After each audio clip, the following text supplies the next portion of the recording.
Zee 24 तासच्या to the point या कार्यक्रमातील विशेष मुलाखतीत भास्कर जाधव यांनी विरोधी पक्षनेतेपद मिळावं ही इच्छा असल्याचं बोलून दाखवलेलं होतं.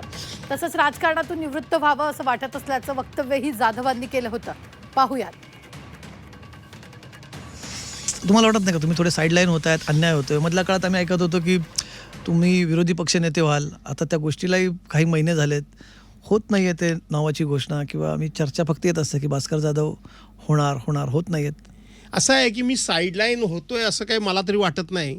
आणि तसं काय आता झालं, आता आमचंही मी 8 वेळा निवडून आलेला माणूस आहे. माझ्या संपूर्ण घराण्यामध्ये राजकीय पार्श्वभूमी नाही.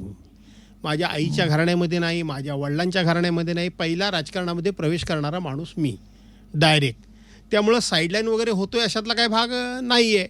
परंतु एक गोष्ट आहे की शेवटी क्षमतेप्रमाणे काम करायला संधी मिळाली तर आनंद वाटतो, काम करायला हुरूप येतो, काम माणूस अधिक जोमानं करू शकतो. त्यापेक्षा जे काम असेल ते शेवटी जर आपली कपॅसिटी असेल आणि आपल्याला काम जर कमी पडत असेल तर शेवटी माणूस काय म्हणणार, ठीक आहे करूया. खरं सांगू का, असं वरच्यावर आता मनात यायला लागले की आपण राजकारणातून आता निवृत्ती घेऊया का असं वाटायला लागले. का कुणास ठाऊक, परंतु असं वाटायला लागले की आपण आता निवृत्त झालेलं पाहिजे. आता 70 जवळ आली, या शेवटच्या क्षणाला विरोधी पक्षनेतेपद मिळेल असं वाटलं होतं.